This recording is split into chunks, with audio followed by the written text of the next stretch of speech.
Bangolan, Babesi subdivision, Gokitunja division of the northwest region of Cameroon, same time in Douala, Cameroon's economic capital city. Ladies and gentlemen, welcome to the primetime newscast on Equinoxe television. With me, for me, I'm Sean Sander. Amid an escalating conflict, tensions are running high in the Middle East after Iran launched missile strikes on American installations in Bahrain, sending shockwaves across the Gulf. The Cameroonian diaspora in Dubai and beyond are feeling anxious with businesses and daily activities disrupted. We spoke to some Cameroonians in Dubai and asked more on their fears and concerns in this edition of the news. Plus, the remains of Anise Kane, prominent opposition political leader in Cameroon and president of the African Movement for New Independence and Democracy, the Manidem political party, are set to be transferred from the Yaoundé Central Hospital to the economic capital city Douala. That will be tomorrow, Tuesday, March the 3rd, 2026, for burial. This announcement comes after the party released a statement on February 28, 2026 amid a controversy surrounding the circumstances of Kane's death, which occurred while he was in detention at the State Defense Secretariat, that's the dreaded set in the nation's political capital city, Yaoundé. These stories and more will be yours in this edition of the news. Thanks for making the right choice to be informed by Equinoxe Television.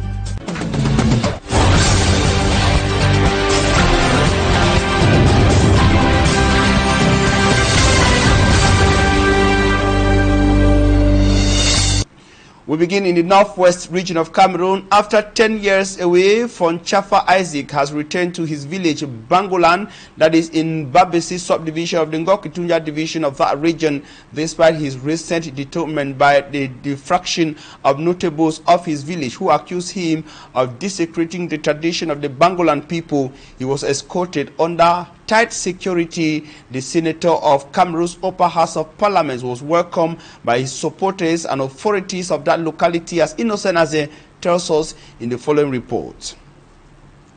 After being away from his subjects for 10 years, His Royal Highness Fonchafa Isaac, who doubles as a senator in Cameroon's upper house of parliament, finally returns to Bangolan village after his announced dethronement over a week ago by a faction of notables who claim have the legitimate power to do so after allegations that Fonchafa Isaac desecrated the customs and tradition of the land after giving his life to Christ in 2016.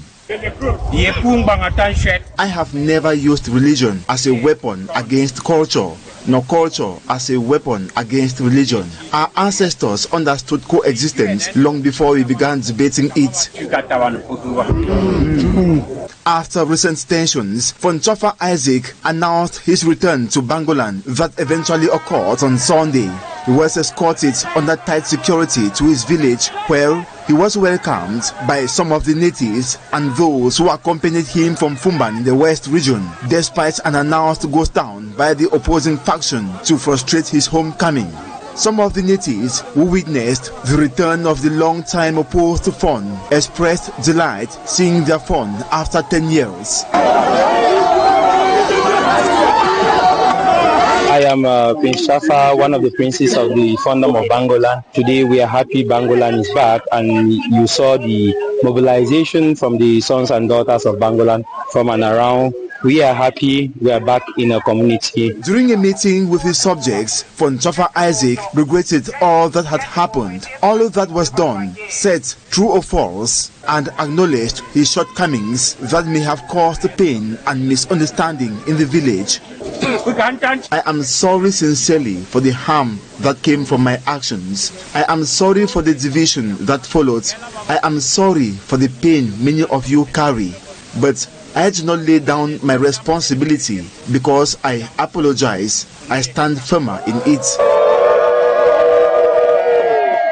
Presenting his apologies to the offended people of Bangolan, Fonchafa Isaac pronounced his determination to protect the customs and tradition of Bangolan and enhance its development.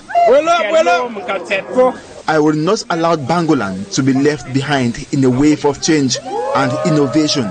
We must preserve what is sacred while embracing what advances us. Tradition and progress are not enemies. They can work together when guided by wisdom.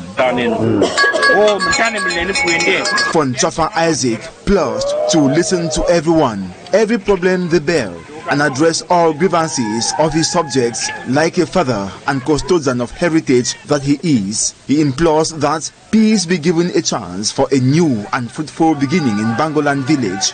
The senior divisional officer from Gokitunja Division, Kwetong Anderson, reiterated that Senator von Chafa Isaac is the legitimate king recognized by the administration who should be assisted in the discharge of his royal duties by the population. With the fund as a recognized and homologated leader of this village, we shall not allow lawlessness here, jungle justice here, chaos and anarchy to go on in this village. Ready to build the future of Bangolan with his subjects, a wind of reconciliation is expected to blow across Bangolan for the aspiration to be attained through unity.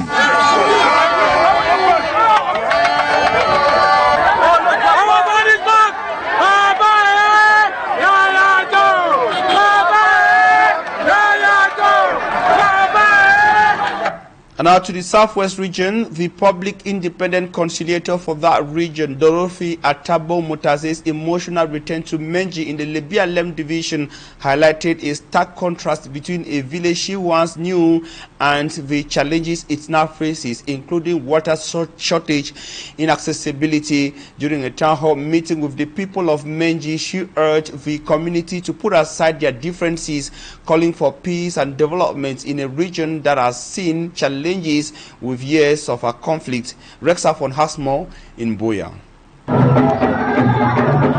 It was a joyful homecoming for Telelen Dorothea Tabong Mwotaze, who after many years away returned to Menji, once a place she knew well, but now vastly changed. They were really ready for me. You could see when I was coming, I didn't even know they had programmed to dance, the peace dance.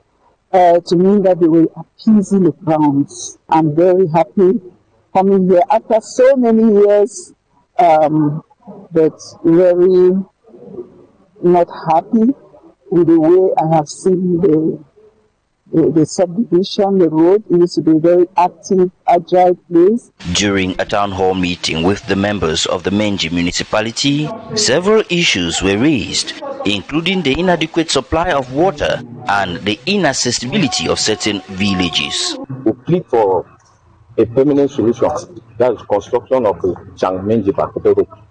It will go a long way to disenclave these municipalities, this division and the neighboring division. The public independent conciliator encouraged the mayor to work even harder to address the needs of the people. The mayor has listened to this and we are hopeful. We are very hopeful as I'm going that the mayor will be able to see into this problem, open the roads, because as farmers, if they cannot bring their produce to the market, make income, they'll be able to help them, their families and their children, then they are just receiving. Before leaving, Dorothy Atabong urged her countrymen and women to convince their sons and daughters to lay down their weapons and return home.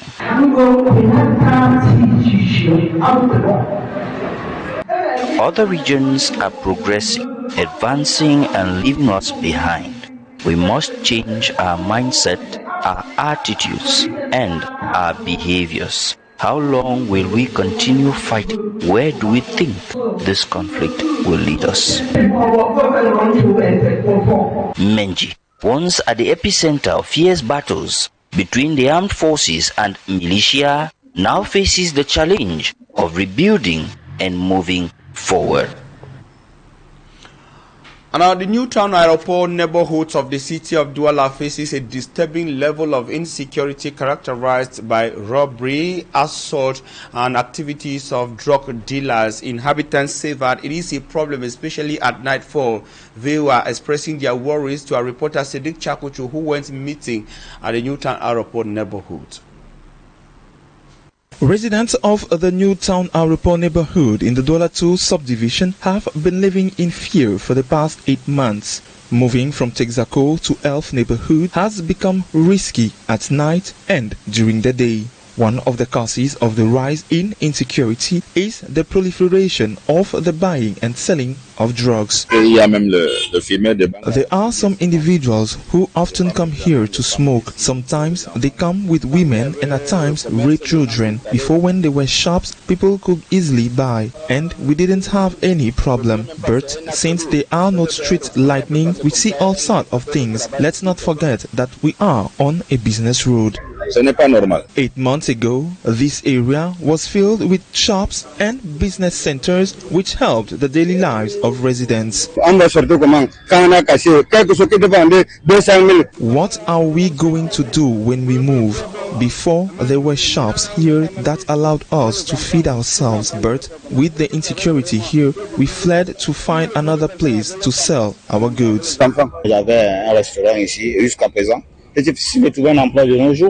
Due to this insecurity, business people who used to sell here were forced to leave. Ça peut très mal parce que c'est exactement 9 mois aujourd'hui. Ils ont cassé et puis jusqu'à présent sans réponse nous sommes là comme ça. For some residents, the indifference of the security forces worsens the situation. Before, a simple phone call was enough for police officers to come to our rescue. Since the insecurity has reached a certain level, when we call them after an assault, they don't even react. Vraiment, si la mairie pour nous trouver la solution, vraiment c'est très bon pour nous qui sont dans le quartier. The local population continues to wait for the authorities to finally react to this situation, which risks escalating. And our traders of the Marché des Chèvres that's in the Douala 2 municipality are expressing frustrations after their shops and makeshift structures you see there were destroyed by officials of the Douala 2 council. They spoke to our reporter Lob Manyakro in the following report. Marché des Chèvres in Douala 2 subdivision was surprised by the invasion of the municipal police, destroying their market space and shops without summation.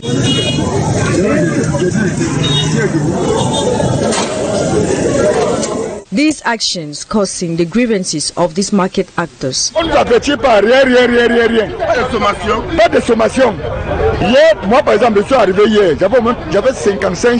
president of the market, being in possession of his land title, asserts the right over this market space. I have been in this space for 43 years. They now come with a divisional officer to seize my space. I have all documents, my land title given by the DO. I have 3 official documents in this market. Many shops were destroyed, rendering many who depend on these activities jobless. They just surprised us like that without notification. That is how they have been acting. And when they destroy us like that, how are we going to do? Where are we to start? All the ships have run away. The demolition of Marché des Chèvres by the local authorities marks a turning point for the local traders. While urban planning is necessary, it's crucial the right of these traders are respected and that of the sustainable relocation is implemented to preserve their livelihood. Now we told you in our top stories that escalating tensions in the Middle East have sparked fears and disruptions across the Gulf after an Iranian missile struck American installations in Bahrain triggered a wave of anxiety among residents and impacted businesses, particularly within the Cameroonian diaspora spread across the Gulf. We spoke to some Cameroonians in Dubai, and Babila Jonathan compiled their fears, concerns and views in the report coming up. Tensions in the Middle East continue to escalate after Iran launched missile strikes on American military installations in Bahrain. Tehran says the attack is a direct response to the growing number of U.S. strikes on Iranian territory. With American bases spread across the region, neighboring countries, especially the United Arab Emirates, are on high alert. In the United Arab Emirates, fear and uncertainty gripped residents this weekend. C'est le troisième jour qu'on envoie les bombes un peu. Francine, a Cameroonian who has lived there for nearly 15 years, says, samedi, quand j'étais au travail, j'ai suivi boum boum 2 fois. The atmosphere changed overnight as missiles were launched. Quand j'ai demandé à mon patron, il a dit non, il faut qu'on reste dedans, on ne sort pas. Many people choose to stay indoors and several employers authorize staff to remain at home for safety. Businesses are also feeling the impact. Karel, a Cameroonian restaurant owner, says, J'avais fait commander des trucs du pays, c'est pas arrivé. The conflict has disrupted her supply chain. Her imported goods from Cameroon are currently stuck in Ethiopia, and she fears that the longer the crisis lasts, the harder it will be to keep her operations running. She is now weighing critical decisions as the situation evolves. The conflict has implications far beyond Iran and the Gulf. Countries such as Kuwait, Lebanon, Saudi Arabia and Qatar, also targeted in the ongoing hostilities, host large Cameroonian communities. Some are long-term residents, while others travel frequently for trade. In response, the government of Cameroon issued a statement over the weekend urging all its nationals in affected regions to remain extremely vigilant. Authorities called on Cameroonians to strictly follow security instructions issued by their host countries as tensions threaten to spread further across the region. And over 500 persons are reported to have been killed already in the U.S.-Israeli attack on Iran. Several other missiles attacks targeting nationals of both camps have been announced. And Nabila gives us updates on the situation in the following report. Conflict spreads across the Middle East after Iran's Supreme Leader Ayatollah Ali Khamenei was killed during strikes launched by the U.S. and Israel on Saturday, which were followed by a call from U.S. President Donald Trump for Iranians to overthrow the government. Iran has responded by launching missiles and drones across the region, targeting Israel, Bahrain, Kuwait, Qatar, and the United Arab Emirates, Jordan, Saudi Arabia, Cyprus, and even ships. On Monday, the Iran-backed Shia militia group Hezbollah joined the fighting, launching rockets into Israel from its bases in Lebanon.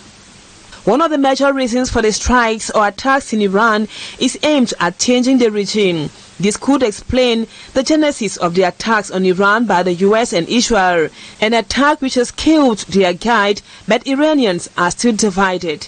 Iranians want to live far from what some of them describe as religious dictatorship. Their differences began when some years back a young woman was arrested by the police for incorrectly wearing the hijab and partially exposing her body. Her arrest caused days of uproar in Iran, with protesters denouncing the rigid leadership of the Iranian government. Besides that, America has stated that Iran was expanding its capabilities to develop a nuclear weapon, which could not be allowed. Diplomacy, however, failed as negotiations to constrain Iran's nuclear ambitions met deadlock. As of Monday, the Iranian Red Crescent said over 500 people in 130 locations had been killed. According to Iranian officials, more than 150 people, including children, were killed in a strike on a school in southern Iran, close to the defense base. Internet connectivity in Iran has almost been entirely restricted and its airspace totally closed. Staff Lady Annabella reporting there. And on to sports. Without a transition, Liz Tiwa and Serge Dora over the weekend were crowned as the best female and male players of the 2025 football season in Cameroon. This was during a Ballon d'Or ceremony that was chaired by Cameroon's First Lady, Mrs. Chantal Biya. We have details with sportsman Semat Njikan Gabriel. 2006, Serge Dora got into the annals of Cameroon's football last weekend as he backed home 3 different awards at the Ballon d'Or ceremony night. Serge Dora, who plays for Gazelle FA of Garoua, won the top scorer award for the 2025 football season. In last season, Serge Dora played 25 matches, scored 14 goals and made 10 decisive passes. The 19-year-old player was named as the revelation of the 2025 season and above all won the Males Player of the Year award. Serge Dora was simply exceptional during the 2025 football season in the colours of a little-known club, Gazelle FA of Garwa. Serge Dora is a raw talent who never fails in front of the goal.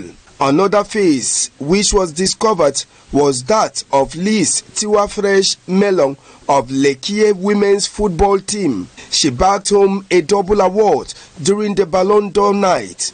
Apart from winning the Women's Player of the Year award of last season, she won the Top Scorer award for last season, scoring 22 goals. Liz Tiwa made her debut in the top tier on February 17, 2024. In the same year, she won the Young Player Award. Just 17 years of age, Tiwali's Fresh Melon has scored more than 27 goals and recorded more than 3 decisive passes in all matches played. As captain of the Under-17 female Lionesses, Tiwali's Fresh Melon remains a promising talent for Cameroon's football, particularly in the female category. Thanks, Magic and Gabriel. Ladies and gentlemen, coming up is Talking Point. Don't go away.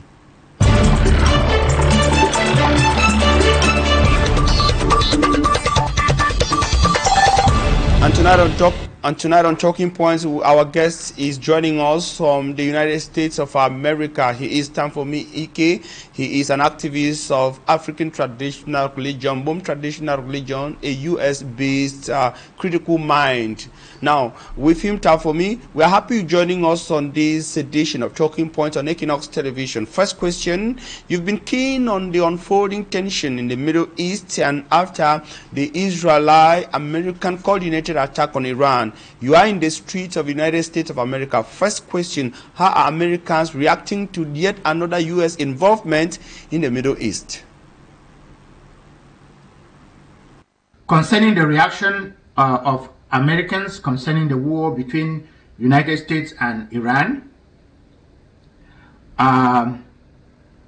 recent polling shows clearly that a majority of Americans oppose this war.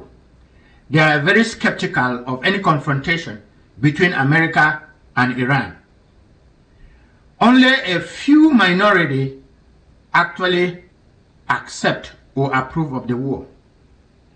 In fact, one of the polls I have looked at many polls, but one of the polls that is most trusted is Reuters. Reuters indicate that 27% of Americans approve of the war and 43% disapprove of the war. 29% are neutral. They don't have a say about it. They don't even know what to say. But in general, the American society have suffered a lot in the past concerning foreign wars, and they do not want this war at all. Now, Democrats in the United States oppose it like 100%. Republicans oppose it like 60%. But in general, if you are not divided on political lines, nobody wants war at all. Nobody wants America to go into war. Why? They prioritize American economy at this time. They do not want any confrontation, any foreign confrontation.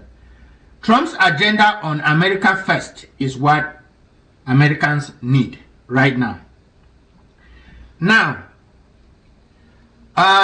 you will remember that Donald Trump was elected. One of the reasons was that he will stop wars and not create wars. So Americans are expecting Donald Trump to stop wars and not to create another one like this one. They were shocked when he went to Venezuela and tapped out the Venezuelan president, though calm returned to Venezuela, and Venezuela has remained intact. But the build-up to this war between Iran, it was imminent that America would certainly attack. even whatever Iran would have done, America would still have completed the agenda. But Americans frown at this war. Now, time for me. Is that, in other words, saying that the United States of America started the war? Because this question has repeatedly come on social media. People are asking to know who actually started the war. It's a question I'm asking you as well. Of course, the question of who started the war is very direct. America and Israel started the war.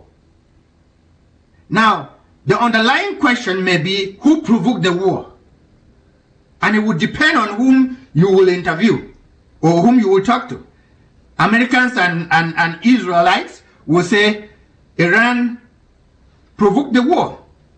And Iran will say Americans and Israelites provoked the war. And so who started the war is America and Israel. They had the choice not to start it, even if they were being provoked, as they would say. But they started it anyway, and so they started the war. And now we have it on our palms to deal with. Americans have to deal with the servicemen. About 5 of them have already been killed. Those are people who would have been alive. Okay, the Iranian leadership has been decimated. A lot of them have been killed. Those are people who would have been alive if they only remain at the level of provocation. But now, America and Israel started the war. Now, for me, it's a direct question with a direct answer from you. I want to know, now, can you help tell me, this is another worry. How far or how long do you see Iran withstanding the pressure from the United States and Israel? Can Iran sustain the war? And for how long? That is the question we are asking, and everybody is asking. Just yesterday, we heard that Britain, Germany, and France are on their way. Their aim is to stop Iran from retaliating.